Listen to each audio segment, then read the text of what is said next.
Nah, jadi di sini PT XYZ itu punya dua pabrik baru. Nah, pabriknya itu dia produksi LCD buat HP.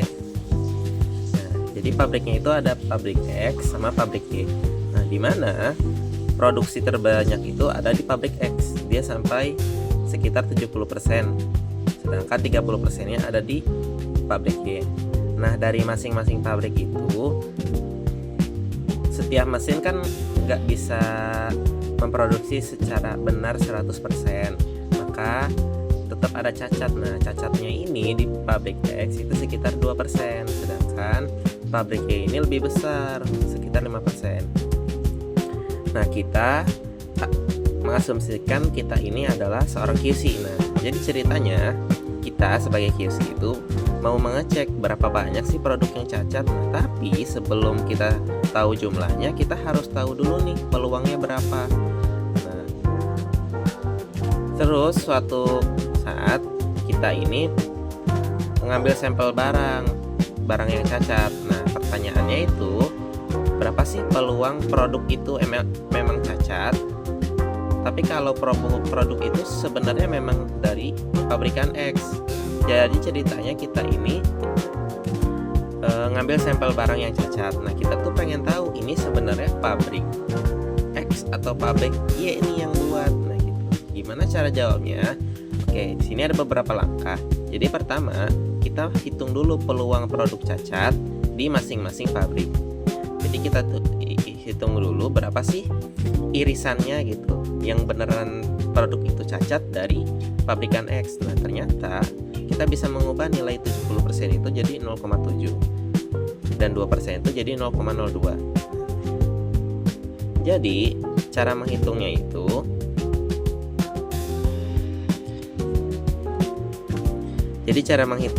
kita kalikan jumlah produksi dengan cacat di pabrikan tersebut. Nah, di sini jumlah yang diproduksinya itu kan 70% di pabrik X. Kita kalikan dengan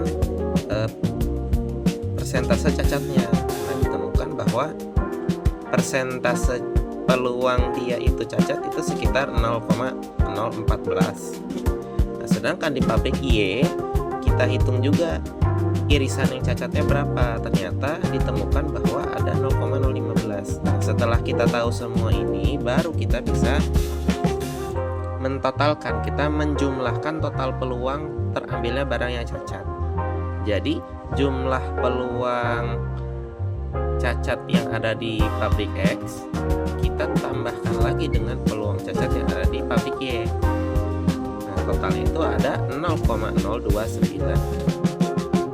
Nah, sekarang kita bisa nih menghitung peluang terambilnya barang secara acak. Jadi kita tuh sebenarnya mengambil sampel. Nah, sampelnya itu kita nggak tahu nih dia dari pabrik X atau dari pabrik Y, tapi kita bisa memperkirakan kira-kira ini dari pabrik mana gitu. Nah, ini termasuk kejadian bersyarat. Cara yang kita lakukan tadi itu sebenarnya menggunakan pendekatan teorema Bayes. Bagaimana caranya? Jadi di kejadian bersyarat X yang benar-benar dia produknya adalah cacat, kita bisa buktikan dengan kita membagi antara peluang produk X yang benar cacat kita bagi dengan total peluang yang cacat. Jadi 0,014 itu kita bagi dengan 0,029. Hasilnya mendekati nilai 0,483 atau sekitar 48,3%. Nah, artinya apa? Artinya kalau kita menghitung hal yang sama, kita menghitung misalnya di sini adalah pabrik Y yang dia beneran cacat. Nah, hasilnya itu pasti lebih besar dari 0,48. Biar lebih gampang kita tuliskan aja ya. Di sini sekitar 48,3%. Nah, bisa diambil kesimpulan bahwa ada peluang terambilnya barang acak itu dari pabrik Y itu lebih besar sekitar 50 52, nah, angka tersebut tuh sebenarnya hampir 50-50.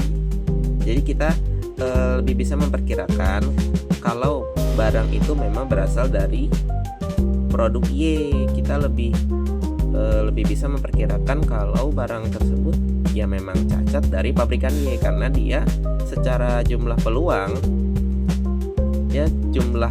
cacatnya lebih besar jika kita mengambil secara acak. Jadi seperti itu tentang soal kejadian bersyarat dengan pendekatan secara teorema Bayes. Terima kasih.